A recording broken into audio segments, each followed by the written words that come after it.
ಇನ್ನು ಕಲಬುರಗಿ ಪೊಲೀಸರಿಂದ ಭರ್ಜರಿ ಕಾರ್ಯಾಚರಣೆ ಮುಂದುವರೆದಿದೆ.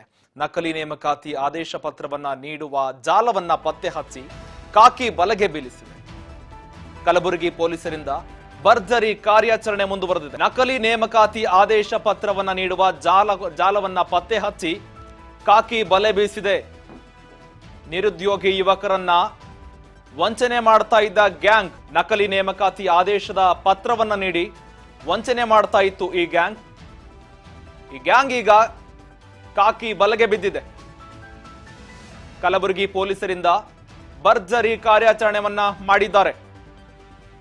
ರಾಜ್ಯ ಸರ್ಕಾರದ ಕಂದಾಯ ಇಲಾಖೆ, ಆದಾಯ ತೆರಿಗೆ ಇಲಾಖೆ, ರೈಲ್ವೆ ಸೇರಿದಂತೆ ವಿವಿಧ ಇಲಾಖೆಗಳ ಲೆಟರ್ ಹೆಡ್ ನಲ್ಲಿ ನೇಮಕಾತಿ ಪತ್ರವನ್ನ, ನಕಲಿ ನೇಮಕಾತಿಯನ್ನ ನೀಡಿ ಆದೇಶದ ಪತ್ರಗಳನ್ನ ನೀಡ್ತಾ ಇದ್ರು. ಈ ಮೂಲಕವಾಗಿ ವಂಚನೆಯನ್ನ ಮಾಡ್ತಾ ಇದ್ರು. ಈ ಗ್ಯಾಂಗ್ ಈಗ ಕಾಕಿ ಬಲೆಗೆ ಬಿದ್ದಿದೆ. ನಕಲಿ ನೇಮಕಾತಿಯ ಆದೇಶ ಪತ್ರವನ್ನ ನೀಡ್ತಾ ಇದ್ರು. ನಿರುದ್ಯೋಗಿ ಯುವಕರನ್ನೇ ಹೆಚ್ಚಾಗಿ ಟಾರ್ಗೆಟ್ ಮಾಡ್ತಾ ಇತ್ತು ಈ ಗ್ಯಾಂಗ್.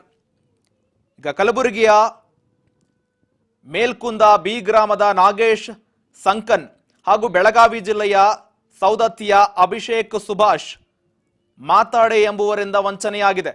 ಕಲಬುರಗಿಯ ಪೊಲೀಸರು ಆರೋಪಿಗಳಿಂದ ಕಂದಾಯ ಇಲಾಖೆಗೆ ಸಂಬಂಧಪಟ್ಟಂತೆ, ಜೊತೆಗೆ ಅಬಕಾರಿ ಇಲಾಖೆಗೆ ಸಂಬಂಧಪಟ್ಟಂತೆ, ಸಮಾಜ ಕಲ್ಯಾಣ ಇಲಾಖೆ, ಪಂಚಾಯತ್ ರಾಜ್, ಇಂಜಿನಿಯರಿಂಗ್, ವಾಣಿಜ್ಯ ತೆರಿಗೆ, ಆರೋಗ್ಯ ಸೇವೆ, ಇತರ ವಿಭಾಗಗಳ ಇಲಾಖೆಗಳಿಗೆ ಸಂಬಂಧಪಟ್ಟಂತ ಉದ್ಯೋಗಗಳನ್ನ ಮಾಡಿಕೊಂಡಿದ್ದಾರೆ. ಜೊತೆಗೆ ಇವರಿಗೆ ಉದ್ಯೋಗ ಖಾತ್ರಿಯ ನೇಮಕಾತಿ ಪತ್ರವನ್ನ ನೀಡಲಾಗ್ತಾ ಇತ್ತು.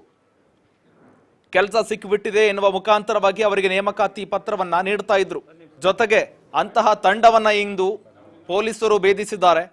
ಬಂಧಿತರಿಂದ ಸುಮಾರು ಎರಡು ಮೊಬೈಲ್ ಅನ್ನ, ಜೊತೆಗೆ ಸಿಮ್ ಕಾರ್ಡ್ ಅನ್ನ, 25,000 ಹಣವನ್ನ, ಜೊತೆಗೆ ಬಂಧಿತ ಆರೋಪಿಗಳಿಂದ 11 ಜನ ನಿರುದ್ಯೋಗಿ ಯುವಕರಿಂದ 44 ಲಕ್ಷ ರೂಪಾಯಿ ವಂಚನೆ ಮಾಡಿದ್ದಾರೆ. ಸುಮಾರು ಒಂದಲ್ಲ ಎರಡಲ್ಲ 44 ಲಕ್ಷ ವಂಚನೆ ಮಾಡಿದ್ದಾರೆ. ಮಹಾರಾಷ್ಟ್ರದ ಪುಣೆ ಹಾಗೂ ಸೊಲ್ಲಾಪುರದಲ್ಲಿ ತಲೆಮರೆಸಿಕೊಂಡಿದ್ರು. ಈಗ ಆ ಆರೋಪಿಗಳನ್ನ ಕೊನೆಗೂ ಕಲಬುರಗಿ ಪೊಲೀಸರು ಬಂಧನ ಮಾಡಿದ್ದಾರೆ. ಪ್ರಮುಖ ಹುದ್ದೆಗಳ ಆಮಿಷವನ್ನೊಡ್ಡಿ ಅನೇಕ ನಿರುದ್ಯೋಗಿ ಯುವಕರನ್ನ ಟಾರ್ಗೆಟ್ ಮಾಡಿ ಅವರಿಂದ ಇಂತಿಷ್ಟು ಹಣವನ್ನ ವಸೂಲಿ ಮಾಡಿ ಅಂತವರನ್ನೇ ಟಾರ್ಗೆಟ್ ಮಾಡಿ ಅವರಿಗೆ ಉದ್ಯೋಗ ಖಾತ್ರಿಯ ಏನಿದೆ ಆದೇಶದ ಪ್ರತಿಗಳನ್ನ ನೀಡ್ತಾ ಇದ್ರು. ಈ ಇಬ್ಬರು ವ್ಯಕ್ತಿಗಳನ್ನ ಇಂದು ಬಂಧನ ಮಾಡಿದ್ದಾರೆ ಪೊಲೀಸರು, ಕಲಬುರಗಿಯ ಪೊಲೀಸರು. ನಾವು ನೋಡಿದ್ರೆ ಅದು ಯಾರಾದರೂ ನಂಬ್ತಾರೆ. ಸೇಮ್ ಸರ್ಕಾರದಿಂದ ಅಲ್ಲಿಂದ ಸಂಜಯ್ ಅದು ಮಾಡಿದ್ರು. ಅವರು ನಾವು ಸ್ಟಾಪ್ ಮಾಡ್ತಿರ್ಲಿಲ್ಲ ಅಂದ್ರೆ ಸ್ಟೇಟ್ ಪೂರ ಹೋಗ್ತಿದ್ರು ಅವರು.